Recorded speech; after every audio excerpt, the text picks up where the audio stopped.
Mga karangkada, live traffic update muna tayo mula sa MMDA Metro Base. Umuulan pa sa inyong lugar dahil dito sa Quezon City ay may ilang bahagi dito ngayon na basa ang kalsada. Kaya ingat mga motorista. Unahin natin ang traffic situation dyan sa may EDSA Muñoz Market. Yung sa kanang bahagi ng inyong mga screens, yan yung southbound lane ng EDSA Muñoz Market. So yan yung galing ng Kamanava area at papunta yan ng Cubao at dumadaan dyan sa may North Avenue. At sa nakita nga natin, slow moving pero naiipon ang mga sakyan dun sa may tapat na ng malaking mall dyan sa may North Avenue and corner EDSA. Dito naman sa kaliwang bahagi ng ating mga screens, moderate naman ang takbo ng mga sakyan. Yan yung northbound lane ng EDSA Muñoz Market. Yan yung galing ng North Avenue, galing ng Quezon Avenue, papunta ng Kamanava area at papunta ng NLEX. May 25, 2026, Lunes. Malagim ang pagguho ng tinatayong gusali sa Angeles, Pampanga nitong weekend na ikinamatay ng ilang tao. Antabayanan po ninyo ang update dyan. Kasama niyo pa rin kami sa mga kwento ng bayan at lakas ng masa. Sa ngalan ni Nina Corpus, ako po si Maan Makapagal. Bawat komento o pulso ng bayan, importante yan sa amin. Bawat issue, dadaanan natin yan. Kaagapay nyo kami sa mausaping hindi dapat palampasin. Live tayo sa DZMM Radio Patrol sa 630 at lahat ng FMR station sa buong Pilipinas. Gayon din sa Signal TV Channel 31. Ako si Jack Batallones. Ito ang Arangkada Balita. Bilang ng mga namatay sa gumuhong gusali sa Pampanga, umabot na sa 4. 17 patuloy pang hinahanap. Pamilya ng missing sabongeros na ipinagpapatuloy ang kaso laban kay Atong Ang. Bumaba na sa 5 mula sa higit 30. Department of Migrant Workers, tiniyak na makatatanggap pa rin ng sahod ang mga Pinoy crew members na sakay ng MV Hondius. Bureau of Immigration, nilinaw na walang hold departure order laban kay Senator Ronald Bato de la Rosa. At ika-66 na taon ng palarong pambansa, formal nang binuksan sa Agusan del Sur. Umabot na sa 4 ang kumpirmadong patay mula sa gumuhong siyam na palapag na gusali sa Barangay Balibago, Angeles City nitong linggo ng madaling araw. Patuloy ang search and rescue operations habang umaasa ang pamilya ng mga biktima na buhay pa ang kanilang mga mahal sa buhay. Yan ang umarangkadang balita ni Gracie Rutao. Madaling araw ng linggo nang yumanig ang Barangay Balibago sa Angeles City matapos biglang gumuho ang isang ginagawang siyam na palapag na gusali. Sa gitna ng alikabok, sigawan at nagbagsakang bakal at semento, himalang nakaligtas ang 37 anyos na barbecue vendor na si Cristita. Nagtitinda lamang siya sa tapat ng gusali nang biglang bumigay ang estruktura. Sugatan siya sa mukha, likod, braso at paa, ngunit buhay na naisalba kasama ang mahigit 20 iba pang biktima. Hindi ko alam, ma'am, yung nangyari kasi. Basta natumba ka? Tapos naalala ko, hinila na lang ako ng kasama ko. Kasama mo? Kasama ko, yung barangay na nag-duty dyan. Hinila ka? So nawalan ka ng malay? Hindi naman, parang nanghina ako sa sobrang takot. Malikabok? Alikabok, sobrang alikabok. Tapos yung nanginginig ako nung takot ko na yung nangyari. Sobrang takot ko. Habang nilalapatan ng lunas ang mga nasagip, patuloy namang hinahanap ng mga rescuer ang iba pang nawawala. Kabilang ang mag-asawang vendors na sina Joey at Elsa Angkaw na nagtitinda ng kape at soft drinks malapit sa lugar. Ayon sa kanilang kaanak, umaasa pa rin silang buhay ang mga ito sa ilalim ng guho. Magdadagdag lang ng equipment ng MMDA, baka may kailangan sila na meron kami. By the assessment, sir, dito sa Baka kailangan ng, may mga gamit kami na ipaharap. Like the light detector, yung mga bore scope, listening device. Basta mga technical equipment. Personal ding bumisita sa Ground Zero sina DPWH Secretary Vince Dizon, DILG Yusek Jed Mabilog, DOTR ASEC IC Calaguas at MMDA General Manager Yusek Nick Torre III. Magdamag ang isinagawang search and rescue operations ng Bureau of Fire Protection, rescue teams at iba't ibang ahensya. Maingat na binubungkal ng mga responder ang mga debris upang matiyak ang kaligtasan ng mga rescuers at ng mga posibleng survivor. Nagbigay naman ng pag-asa sa lahat nang makarinig umano ang mga rescuer ng signs of life o mga lalaking boses mula sa ilalim ng gumuhong gusali. Pagsapit ng umaga ng Lunes, Mayo 25, 2026, na-recover ng mga rescuer ang ika-4 na nasawi habang nagpapatuloy ang clearing at retrieval operations. Gumamit na rin ang mga responder ng thermal scanning technology at K9 search units upang matukoy kung may iba pang buhay na naiipit sa loob ng istruktura. Dumating din sa Angeles City si DSWD Secretary Rex Gatchalian sa utos ni Pangulong Ferdinand Bongbong Marcos Jr. at nangako magbibigay ng tig 10,000 pesos cash assistance at livelihood packages para sa mga nawalan ng kabuhayan. Nagpaabot din ng tulong ang lokal na pamahalaan, Pampanga Provincial Government, Bulacan at Zambales sa pamamagitan ng heavy equipment, rescue teams, doktor at ayuda para sa mga apektadong pamilya. Personal ding nakiramay si Angeles City Mayor Carmelo John Lasatin II sa mga pamilya ng mga nawawala habang patuloy ang koordinasyon ng rescue efforts. Nagpadala rin ng karagdagang rescuers, doktor at heavy trucks ang Pampanga at Bulacan para tumulong sa operasyon. Ayon sa pinakahuling tala, alas 11 ng umaga, umabot na sa 26 ang nailigtas, 17 ang nawawala at 4 ang kumpirmadong nasawi, kabilang ang isang Malaysian national na PWD sa trahedya ng gumuhong 9 na palapag na gusali sa Angeles City. Mula Pampanga, ako si Gracie Rutao ng PRTV News. Nagseserbisyo para sa Pilipino. Niyanig ng magnitude 5.5 na lindol ang Bayabas, Surigao del Sur kaninang pasado hating gabi. Ayon sa PHIVOLCS, naitala ang epicenter nito 24 kilometers northeast ng Bayabas. Tectonic ang lindol at may lalim na 20 kilometers. Wala namang naiulat na nasirang gusali sa lindol, pero hanggang kaninang alas 8 ng umaga, umabot na sa 85 aftershocks ang naitala. Samantala, pinangunahan ni Pangulong Ferdinand Marcos Jr. ang pamamahagi ng tulong sa mga biktima ng sunog sa Parola Compound sa Tondo, Maynila. Yan ang umarangkadang balita ni JM Pineda. Nangangalit na apoy ang umubos sa kabahayan sa Parola Compound sa Tondo, Maynila hapon noong Sabado. 9 na oras bago naapula ang sunog at nangailangan ng responde mula sa higit 30 truck ng bumbero. Naabo ang mga bahay at ari-arian ng mahigit 2,000 pamilya na nanatili ngayon sa Dalpan Sports Complex. Kanina, personal na binisita ni Pangulong Ferdinand Marcos Jr. ang mga biktima para silipin ang mga sitwasyon nito at pinangunahan rin ang pamamahagi ng hygiene kit at family food packs. Gayon din ang 10,000 financial assistance mula sa Department of Social Welfare and Development. Ang susunod po, pagkatapos po na makuha po namin lahat ng mga detalye ninyo, ang susunod po, patuloy po, hindi po kami titigil ng pagbigay ng pagkain at lahat ng assistance at gamit ng mga kit. Kita ninyo, wala pong tigil yan, ay tuloy-tuloy po namin gagawin yan. Ayon sa Pangulo, nakahanda rin ang budget para sa pabahay sa mga nasunugan. Yung housing, yung Department of Housing, para mabigyan kayo ng mga building material para makapagtatayo ulit kayo ng mga magiging tirahan. Then yung 30,000 ay galing sa National Housing Authority, pang-rebuild na yon, pang-recovery na yon.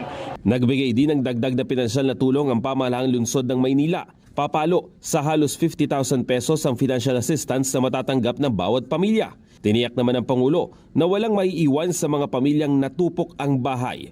Dahil karamihan sa kanila, hindi alam kung saan at paano magsisimula muli matapos ang trahedya. Ako si JM Pineda ng PRTV News, nagseserbisyo para sa Pilipino. Nawala ng preno ang isang papasaherong bus sa Catbalogan, Samar, dahilan ng aksidenteng ikinasugat ng 11 tao. May umarangkadang balita si Jay Barrion.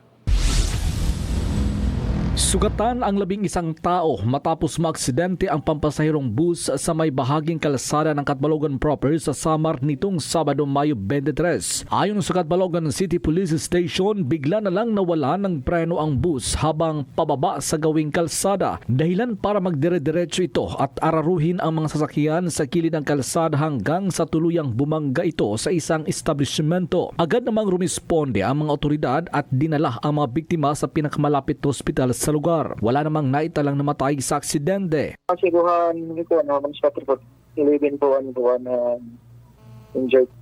Pero napalipang kami kanina sa provincial hospital. Duha nila tato naka-confine tapos duha na Tacloban. Iba na pamatagaw.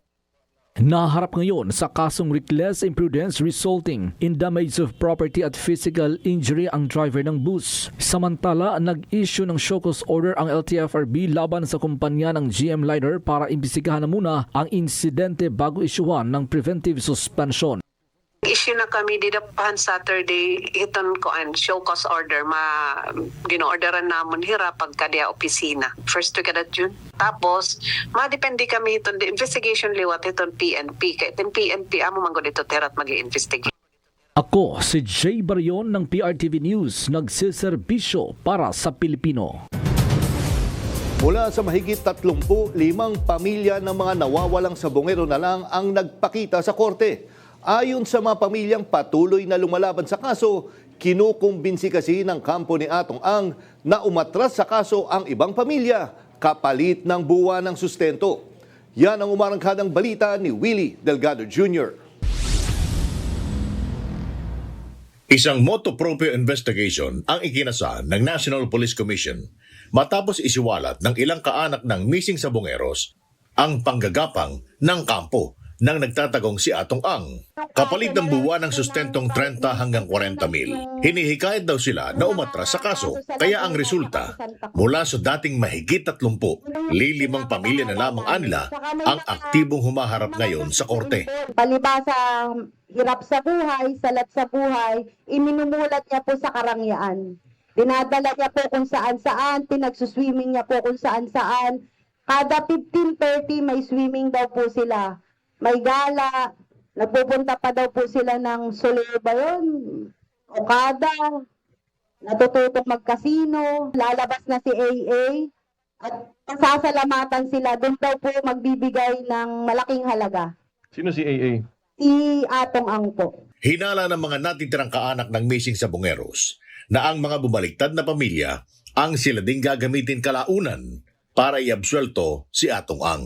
Ang plano na kasi nila nakakatakot na kasi ginagamit na nila yung mga member namin na bumaliktad na parang sila na yung gagamitin.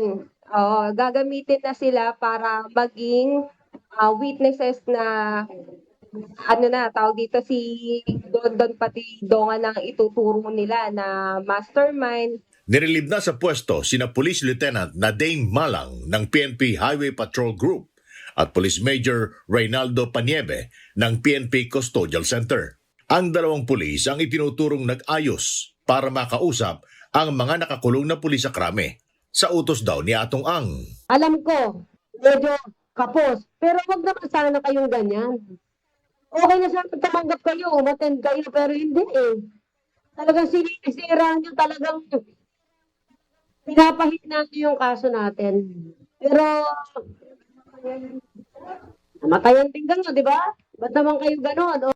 Ikinabahala naman ng Napolcom ang posibleng kahinatnan ng kaso kung patuloy na mauubos ang mga haharap sa korte. Nung pumunta rin sila dito dati, sobrang dami nila. Ngayon, 5 na lang. Ang hindi pagpunta sa isang criminal case, nagpapahina ng kaso yun eh. Kasi isang tao, yung testigo yun. Kapag hindi ko tumadalo, humihina yung kaso. Kapag mahina yung kaso, maaaring ma-dismiss ito. Kaya totoo lang, nakakabahala. Ako si Willie Delgado Jr. ng PRTV News. Nagseserbisyo para sa Pilipino. Sa ibang balita, tiniyak ng Department of Migrant Workers na patuloy natatanggap ng sahod ang 38 crew members na sakay ng MV Hondius. Ayon kay Department of Migrant Workers Secretary Hans Leo Kakdak, patuloy din ang koordinasyon ng Pilipinas at Netherlands para sa ligtas na pagpapauwi sa mga Pinoy pagkatapos ng kanilang quarantine period. Ayon sa DMW, negatibo sa hantavirus ang lahat ng crew members. Sa ngayon, tinatapos na lang ng 38 Pinoy ang kanilang quarantine sa Netherlands hanggang sa June 18. Nauna nang nakipagpulong si Kakdak sa mga opisyal ng Netherlands kaugnay ng kalagayan at repatriation ng mga Pinoy na tripulante.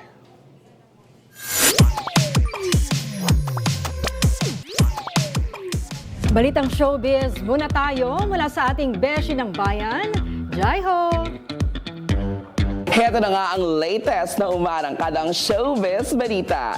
Nakatsikahan natin at kinamusta ang multimedia prince na si James Reid. Madami na nga ang excited sa teleseryeng unang pagtatambalan nila ni Catherine Bernardo na Someone Someday. At may bagong balita si James para sa kanyang mga fans. Alamin ang lahat ng detalye dito lang sa Joy Hot Exclusives. Matagal-tagal din bago natin muling nakapanayam ang multimedia prince na si James Reid. Dito, agad tayong huminang update kung kamusta nga ba siya at ano ang latest sa kanya. Siyempre, very busy. I'm very happy. Yeah, life is good right now. Inalam din natin kay James ang pakiramdam sa kung ano ang say niya sa mga kaganapan na kung noon hindi inakalang mangyayari tulad na lamang ng pagsasama nila ni Catherine Bernardo sa isang proyekto. May kaba at pressure nga ba? Yes, I think really anything is possible. And I'm really grateful na ito yung first project. May pressure. Mula mismo kay James, ano nga ba naman ang first impression niya sa ating Asia's superstar? Super down to earth. It's very refreshing. You know, when you meet other people. Very grounded, very down to earth. Very humble, very kind. At inalam din natin mula mismo kay James kung may bago ba siyang album dahil nabanggit ni James sa nasabing event na may bago siyang music na ihahandog para sa kanyang mga fans. I think it's a good description of where I'm at in life right now. I've learned a lot of things. Sa dami na pinagdaanan. This is, I think, a culmination of all my experiences. It's very intimate. Prime projects this year. I have an upcoming album. I also have my new teleserye, Someone Someday, and may iba pa projects. At yan na muna ang latest sa mundo ng showbiz. Ako nga po ang resident karangkada ninyo pagdating sa mga hottest and exclusive ganap sa mga paborito nyong artista. Ang nag-iisang beshi ng bayan para sa Joy Hot Exclusives. Balik sa inyo. Maraming salamat sa iyo, Jai! NBI iginingit na 4 pa na arrest warrant ang ilalabas ng ICC anumang araw mula ngayon. Marami pang may init na balita sa pagbabalik ng Arangkada Balita.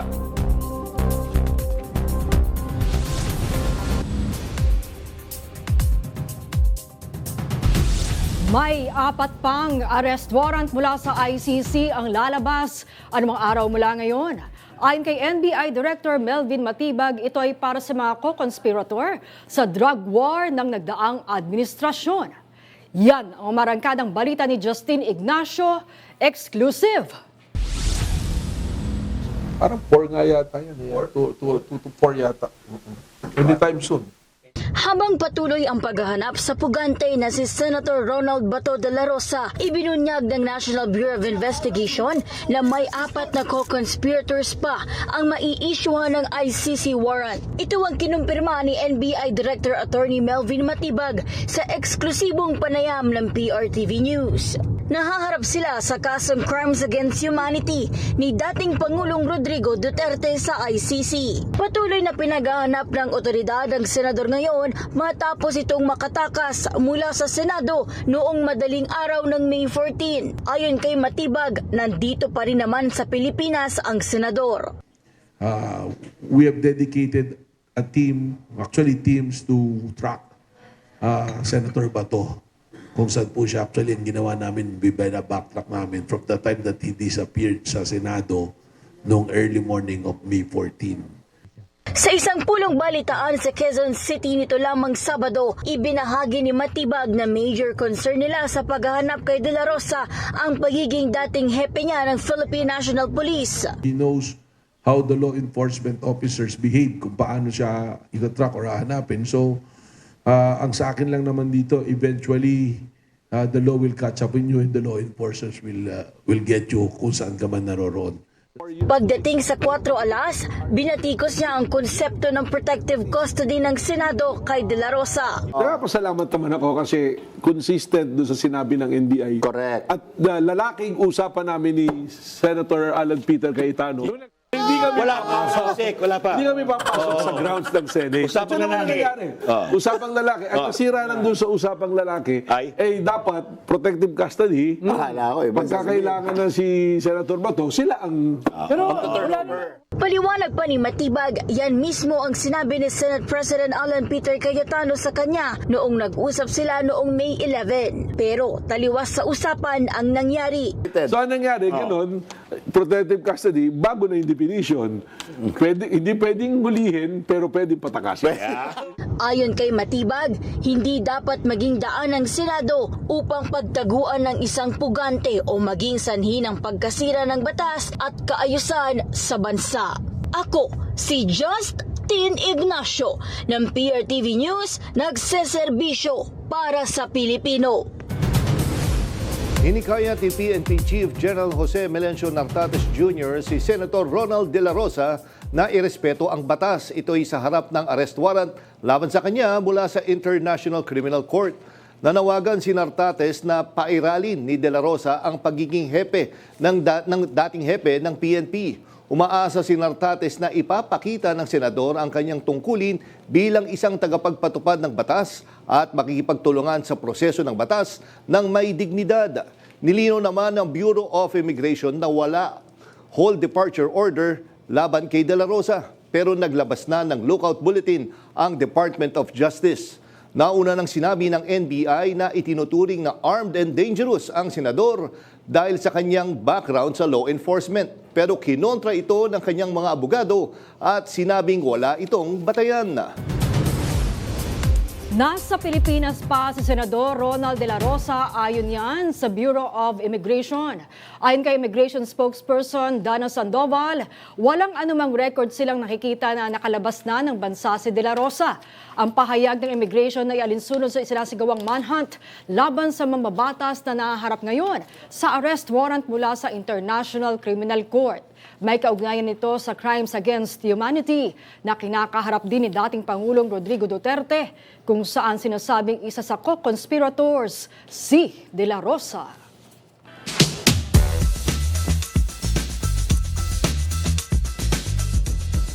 Pag-usapan natin yan, ang balitang yan, pati na ang issue ng liderato ng Senado kasama ang political analyst at profesor ng UP University of the Philippines, Los Baños, si Profesor Antonio Contreras. Magandang hapon po, Professor Contreras. Welcome back sa Arangkada Balita.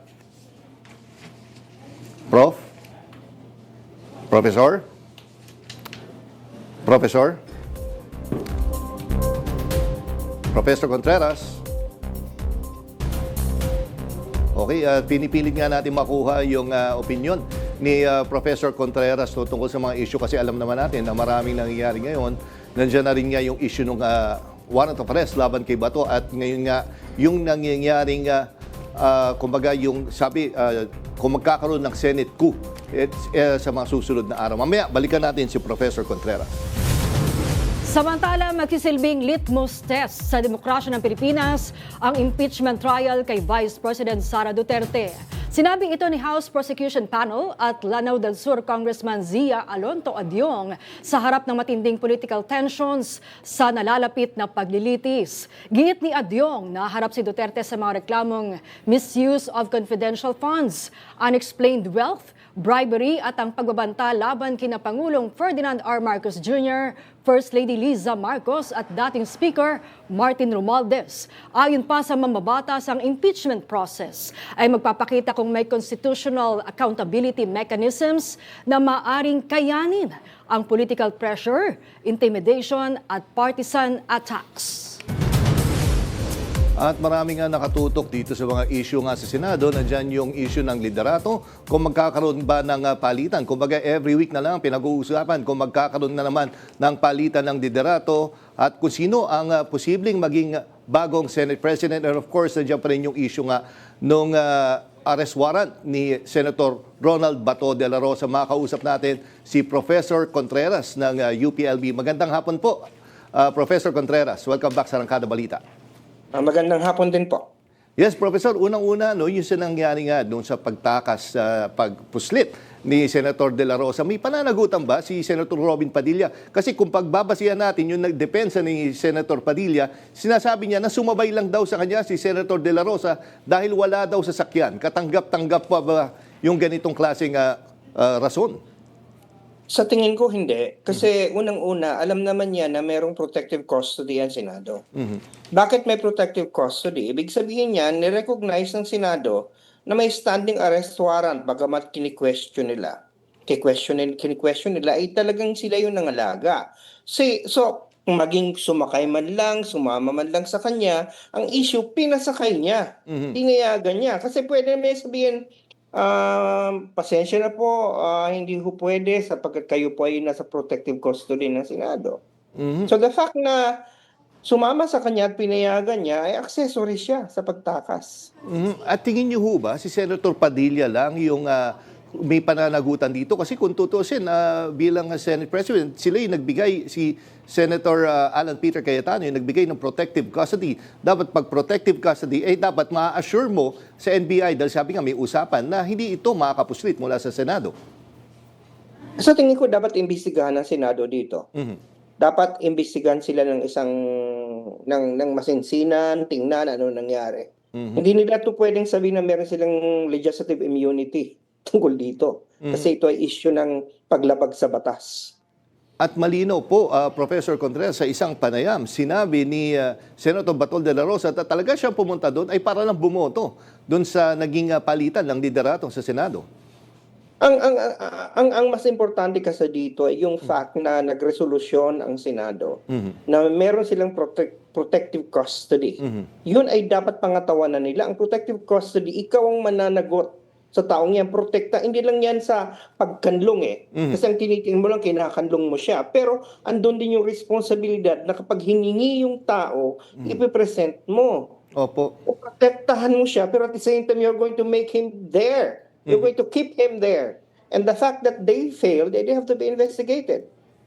And Professor, ito pa nga, yung sinasabi, di ba actually, mas naging pinansin pa na issue dito ay yung paghingi, pangangamusta kay Senator Pia Cayetano, which is hindi naman dapat talaga, yun ang issue Ang issue talaga dito is paano nakapuslit si Senator Batol de la Rosa. Naniniwala ba kayo doon sa mga nagsabi, etong issue na to, yung pangangamusta, is smoke screen lang to, nililihis talaga nila yung talagang issue? Sa tingin ko, kasi sapagkat kung malinaw na parang mali yata yung pagkaka-interpret ni Senator Pia doon sa speech sa Senator Risa. Ang pagkakaintindi ko doon sa sinabi ni Senator Risa ay maraming nangyari. At ang nangyari ngayon ay nakalulungkot sapagkat ang Senado ay parang nabastos. For a long time, kahit nung panahon ng martial law, ay hindi nagkaroon ng putukan sa loob ng Senado. So yun ang sinasabi ni Senator Risa at yung sinabi niyang parang walang nangyari ay yung reaksyon ng Senado ngayon na para bagang walang investigasyon. Ang kay Senator Risa sa Senator Pia parang yung walang nangyari parang dinidimin daw yung karanasan nila, which for me when I reviewed what the statements of both senators I said parang na-off ako doon sa sagot ni Senator Pia. So maaring hindi ko sinasabi na maaring stage yun pero alam mo na sa mga panahong ito, lahat na yata gusto mag-artista. Hindi na, di ba? May mga senador na artista, pero meron naman mga senador na gusto maging artista. And Professor, maano lang tayo dito, siyempre nalalapit na po itong impeachment trial ni VP Sara Duterte. Gaano po ka-importante yung liderato ng Senado sa magiging trial po sa impeachment? Well, importante ang liderato ng Senado para alam niya kung paano mag-preside. Importante din naman kasing marunong sa batas. Pero alam mo, kahit ikaw abogado, kung ang pagiging abogado mo, alam mo, marami kasing abogado ngayon hindi ginagamit ang pagiging abogado nila. Makikita mo yan sa may mga abogadong ang rason ay pwede daw magbigay ng arrest warrant mismo yung lawyer, hindi yung So may mga ganon, na mga mukhang tinitwist na nila yung law. So hindi man necessarily kailang abogado ang leader ng Senado. Mas importante, alam kung paano yung rule, alam mo kung paano susundin at magiging patas. Walang agenda kundi palabasin ang totoo. I think yun ang mas importante. Ngayon, alam nyo, maraming nangangamba na itong Senadong ito baka ang mangyari, magkaroon ng conclusion kaagad. Pero sa tingin ko, nag-iba na ang hihip ng hangin ngayon Ang hihip ng hangin ngayon, medyo ang tao mulat na ngayon, hindi na madaling lokohin. ang tao ngayon magbabantay. So I think if the Senate, through Senator Cayetano, if he remains as the president, will do something to the hearing, to the process, in such a way that people will lose trust, mawalan siya ng credibility, ay sila din ay mapapasama. Maaring ma-acquit nila si Sara Duterte, pero they will all be judged guilty by the Court of Public Opinion. So sa tingin ko, hindi mas mahirapan sila ngayon na gawin yung gusto nila kung ganun talagang gusto nila, kasi ang tao ngayon nag-iiba na yung yung nasa loobin eh. Marami din ako nakakausap ngayon. For example, ako ngayon nasa isang lugar na marami ako nakakausap ng mga taga Mindanao. At sinasabi naman nila sa akin, di naman totoo yun na pag taga Mindanao ka, ikaw ay pro Duterte. Marami na din daw ngayon nang namumulat, tahimik lang. So makikita naman natin, nakikita ko mukha ni nakaibigan ko si Ranjit. May sa survey sila, nakita mo naman, 'di ba, na mukhang humihina na rin si Sara Duterte doon sa tapatan ni Lenny at ni Rafi sa kabila, at si Sara at saka si Amy sa kabila, lamang na ng 4% yung si Lenny. So unti-unti nang nawawala ang kinang ng Duterte na pangalan, at sa puntong ito ang mga senador politiko yan. Pag naamoy na nilang hindi na mabango o humihina na yung kabila, talagang para yung mga daga na magpupulasan magtatalunan mula sa barkong lumulubog. Okay, Professor, ganito, nakita nyo na ba yung listahan ng mga bagong members ng Blue Ribbon Committee? Kung hindi ako nagkakamali, bago tayo meron, nakita ko parang Vice Chair yata, si Senator Marcoleta, at nandun din yung mga pangalan ni Senator Amy Marcos. Kung di rin nagkakamali, nandun din si Senator Robin Padilla. Ano po ang reaction nyo sa composition po ng Senate Blue Ribbon Committee? I want to be fair, but if you look at the composition of the Senate majority right now, it's a big joke. Parang makikita mo na para bagang it's parang casting call nga sa isang reality TV. Na para makikita mo may kanya-kanyang karakter, may kanya-kanyang bagahe. So I don't know. In fact, sabi ko nga sa isang column ko, kung nabasa nyo, sabi ko, wag nang dapat payagan ng minority na masamahan sila ng taga-majority. Hayaan mo mag-implode ang majority. Hayaan mong sila'y mawasak from within. They don't have to be destroyed. They can do it very well to themselves. Kasi makikita mo lahat kung hindi may kaso, ay hindi seryoso, hindi nagsiseryoso. Diba? So, sa tingin ko, itong Blue Ribbon Committee na ito, it's not credible. It's not from the very start. They already have an agenda. Ang hindi ko maintindihan, gusto nilang i-pursue ang flood control investigations, pero hindi naman sila pumirma doon sa flood control. So ano yun? Parang mayroon ng report yung flood control. Sa investigasyon ni Ping Lacson, hindi kayo pumirma, tapos ngayon gusto yung i-pursue. So kahit naman sinong tao mag-iisip, siguro dahil ngayon sila na. So, alam mo, ang lahat ng ito ngayon, ang tingin kasi nitong mga senador na ito, ang mga lahat ng tao tanga. Hindi nagbabasa. Sa tingin nila lahat na lang basa-basa na pwede mong, parang mga tupang pwede mong hilahin papunta sa kung saan sila pwedeng paslangin. I think people now are thinking, I think there is already, kung mapapansin mo, kung napapansin ito ng iba, parang tahimik ngayon ng DDS. Parang yung mga enablers nila ngayon, parang walang masyadong lumalabas, diba? I think they are also scrambling. I think they are in a tipping point. We are in a tipping point right now where people are realizing gradually that some people are really telling us lies and are not, being factual. Okay, nako, sige. Maraming salamat po, Professor Contreras, sa mga napaka-interesting na insights niyo po. Maraming salamat at magandang gabi po, Professor. Patuloy pa rin ang bangayan sa Senado kung noong nakarang linggo, usap-usapan ang emosyonal na pahayag ni Senator Pia Cayetano kanina. Nagkatensyon sa plenaryo nang ipinilisinta ni Senator Amy Marcos ang video ng umano'y planong charter change ng minority bloc, bagay na itinanggi ng minorya. Live mula sa Senado, may umarangkadang balita si Angela Babad. Angela. Jack, how, shaw at fake news, ilan nga lamang ito sa mga salitang ginamit ng mga miyembro ng minorya para pabulaanan ang mga alegasyon sa video na inilabas ni Senator Amy Marcos. Lumutang na rin ang mga detalye. Magte-term extension ang mga congressman at madadagdagan ng 3 taon na mananatiling nakaupo sa pwesto hanggang 2031.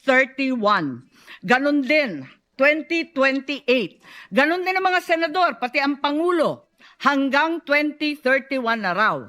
Kung may eleksyon man sa 2028, sa lokal na lang.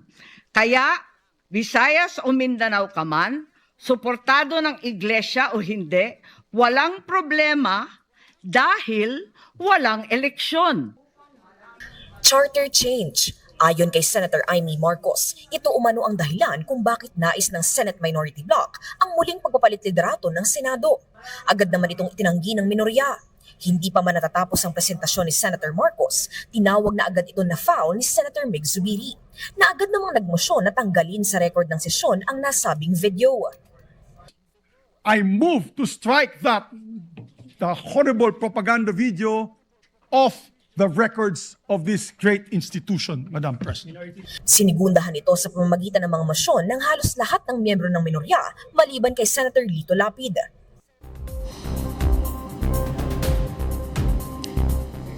Jack, matapos nga yung pagsigunda ng ilang miyembro or lahat ng miyembro ng minorya ay nagsalita naman ang mga miyembro ng mayorya. Ilan na nga dyan, no? Si Senator Rodante Marcoleta at Senator Robin Padilla. Kasama na rin dito si Senate President Alan Peter Cayetano na nagsalita naman tungkol doon sa nangyari noong May 11 na sinasabi niyang punot dulo nga ng kaguluhan dito sa Senado. Samantala, bago suspindihin ang sesyon, sinabi naman ni Senator Amy Marcos na handa siya at papayag siya na strike off the record ang video sa isang kondisyon na mangangako ang mga senador na walang mangyayaring term extension. At yan muna ang latest mula dito sa Senado. Balik sa inyo dyan, Jack. Angela, isang tanong lang, no? Nilinaw ba kung sino yung source nitong ni Senator Amy Marcos ng video na yan? I mean, yun nga, kumbaga isa kang senador pero naglalabas ka na isang klaseng propaganda video. Jack, hindi natin narinig yung klaro or talagang siguradong pangalan ng naging source nga ni Senator Amy Marcos. Pero doon sa video kasi, samut-sari, meron ding mga video doon na galing mismo sa inalabas ng iba't ibang network mula sa media. At may ilan doon na kumbaga statements din na pumupunto nga doon sa kanyang gustong sabihin na balak nga ng minority bloc na mag-propose ng leadership change para nga magkaroon ng term extension. Jack? Okay, maraming salamat, Angela Babad. Bumuelta ang palasyo sa patutsada ni Senador Rodante Marcoleta na pamumulitika lang ang rekomendasyong kasuhan siya ng ombudsman. Sabi ng palasyo, wag laging sa administrasyon ng sisi, lalo kung nagsusumigaw naman ang ebidensya. May umarangkadang balita si JM Peneda. So kung ang tinatanong mo ay kung maaayos pa. Pumalag ang palasyo sa banat ni Senator Rodante Marcoleta na pamumulitika lang ang hinihaing rekomendasyon sa kanya ng ombudsman na kasuhan siya ng bribery kaugnay ng hindi idineklarang donasyon noong kampanya. From the ombudsman to Ombudsman, yes. The ombudsman, hindi ito parte. No, independent body to. Independent body to, hindi nga pwedeng kumbaga magbigay ng anumang utos ang administrasyon. Halimbawa sa disciplinary action, di ba? Hindi nga sila pwedeng ma-suspend tulad nung nangyari sa kaso ni ni dating executive Karandang. Di ba? Deputy Ombudsman. So, hindi sakop ng ehekutibo ang ginagawa ng ombudsman. Buwelta pa ni Castro, hindi galing sa administrasyon ang mga ebidensya na nagpapakita ng anomalya sa Statement of Assets, Liabilities and Net Worth o SALN at Statement of Contribution and Expenditures o SOSE ni Senator Marcoleta. Nanggaling ito mismo kay Senator Marcoleta. Nung nagpasa siya ng SOSE at nagpasa ng SALN. Nung nakapakita ng SALN siya, ang mga netizens, mga taga-media mismo ang nagbusisi. Bakit ito ang SALN mo mas malaki na gastos doon sa eleksyon? Doon lang. And at that time, nagkaroon ng pagsagot itong si Senator Marcoleta sa kanyang programa mismo. Na sinabi niyang ito, may nag-donate, merong hindi nagsabi, ayaw ipasabing pangalan.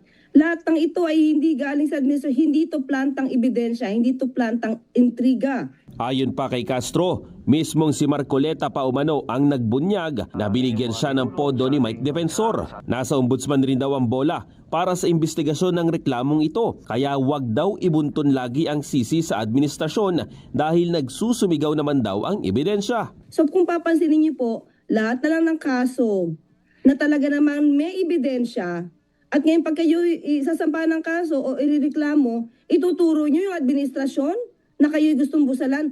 Trabaho niyo po yan. Ginawa niyo yan. Sinabi naman ng COMELEC na handa silang makipagtulungan sa ombudsman sa investigasyon para maungkat ang 75 million pesos na donasyon sa mambabatas. Ako si JM Pineda ng PRTV News, nagseserbisyo para sa Pilipino. Umaabot sa 76% o halos 8 sa bawat 10 Pilipino ang nagbibigay ng suporta sa pamahalaan sa pagtatanggol ng teritoryo ng bansa kabilang na ang West Philippine Sea. Sinilabas na tugon ng Masa Survey para sa first quarter ng 2026 ng Octa Research, wala pa halos sa 1 o 7% lang ang nagsasabi na tutol sila sa pagtatanggol sa soberanya ng bansa. 17% naman ng sinurvey ang undecided. Ginawa ang survey noong March 19 hanggang 25 sa pamamagitan ng harapang panayam sa 1,200 respondents sa buong bansa.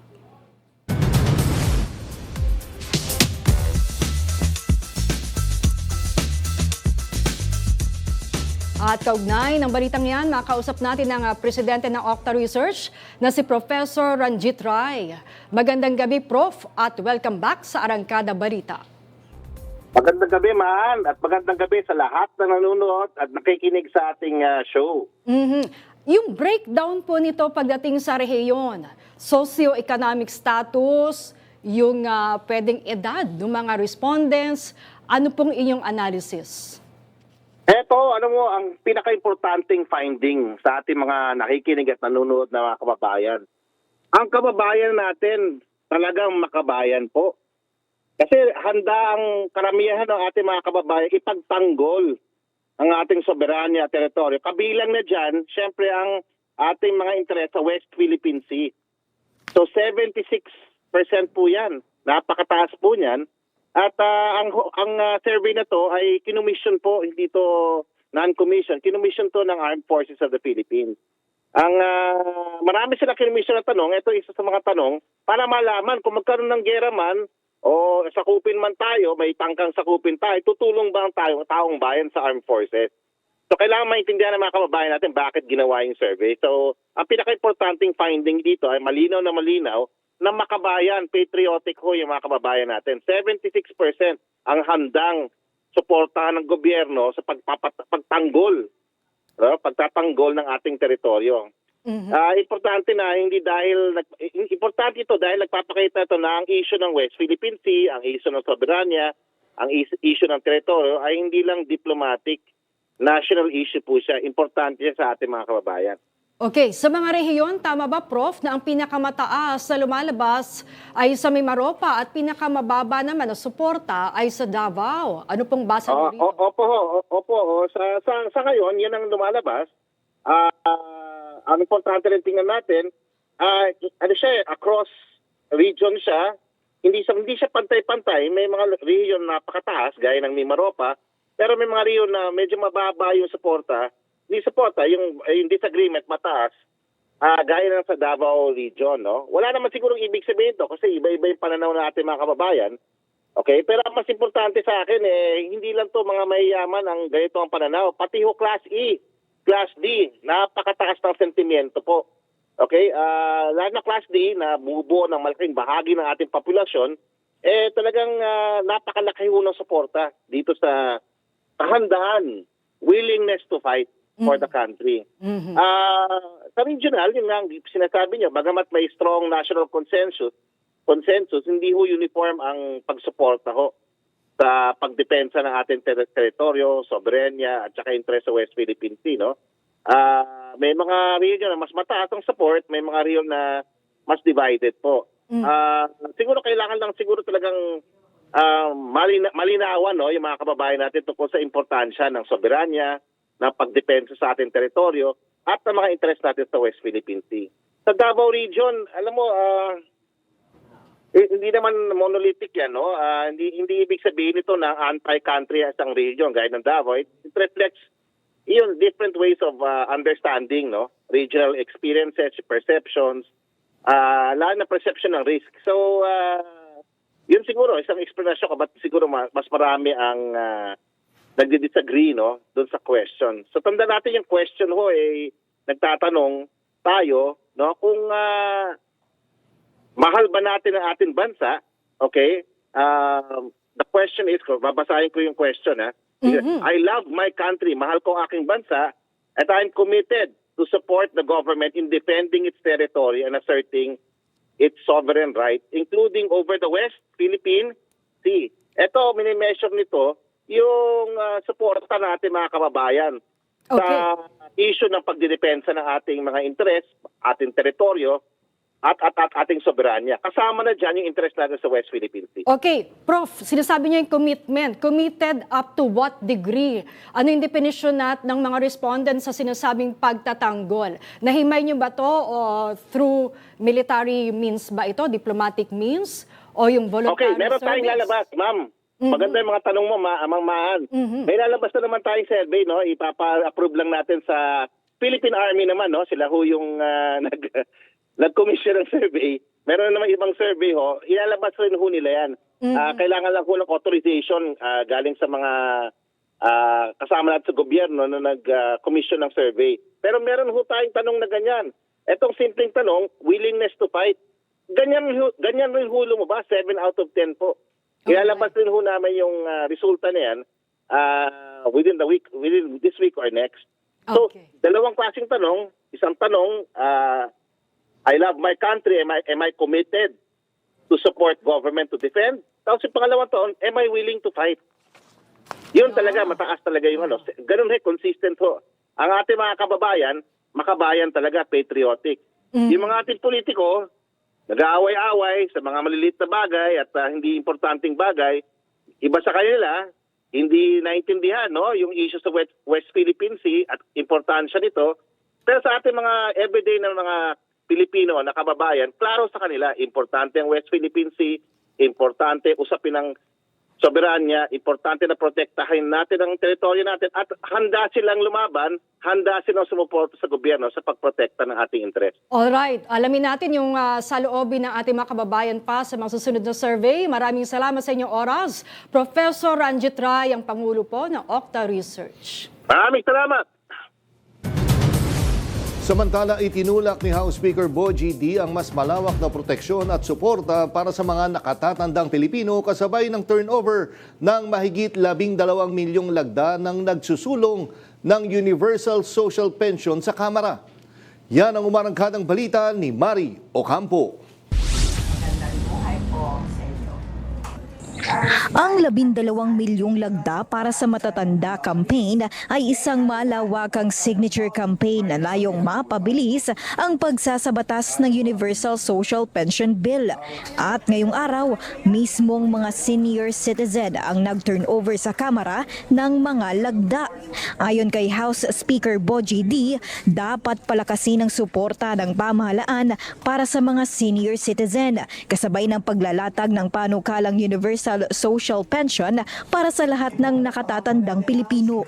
Let us always remember the true measure of a nation is how it cares for its most vulnerable citizens. Ang inyo pong suporta ay patunay na maraming Pilipino ang naniniwalang panahon na upang higit nating palakasin ang pagkalinga sa ating pong mga senior citizens.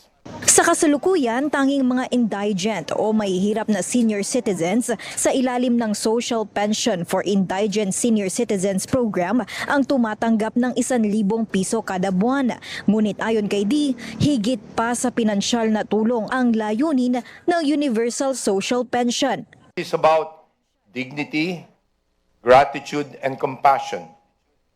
Given the cost of medicine, food, and healthcare, our seniors must be provided support to help them afford all of their basic needs. Pinangunahan ni United Senior Citizen Party List Congressman Milagros Aquino Magsaysay ang turnover na siyang chairperson ng House Committee on Senior Citizens. In many respects than one, they're being deprived of basic social services and access to quality health care services. Basta 60 years old pataas, dapat po ibigay na ang karapatang ito. Our humble appeal to our President, please look upon your lolos and lolas. Mahal na Pangulo, 12 milyong nakatatandang Pilipino po at dumarami pa ang kumakatok sa inyong puso. Let this be your legacy, Mr. President. Tiniyak din ng House Speaker na patuloy na susuportahan ng Kamara ang mga panukalang magpapagaan sa buhay ng mga senior citizen at mas maayos na seguridad sa kanilang pagtanda. Ako, si Mario Ocampo ng PRTV News, nagsaserbisyo para sa Pilipino.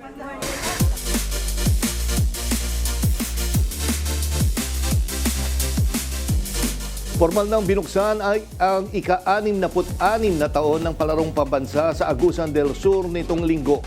Ayon sa pamahalaang panlalawigan, ang pag-host ng palarong pambansa ngayong taon ay may tuturing nilang dream come true dahil matagal na nilang hinahangad na madala ang prestihiyosong sporting event sa probinsya.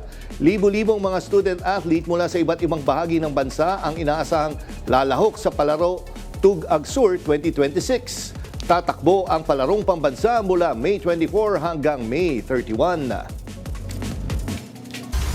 Yan ang mga marangkadang balita ngayong araw. Sa ngalan ni Nina Corpus, ako po si Maan Macapagal. At ako naman si Jack Batallones. Para hindi mahuli sa usapan, kapit lang hanggang sa susunod na Arangkada Balita.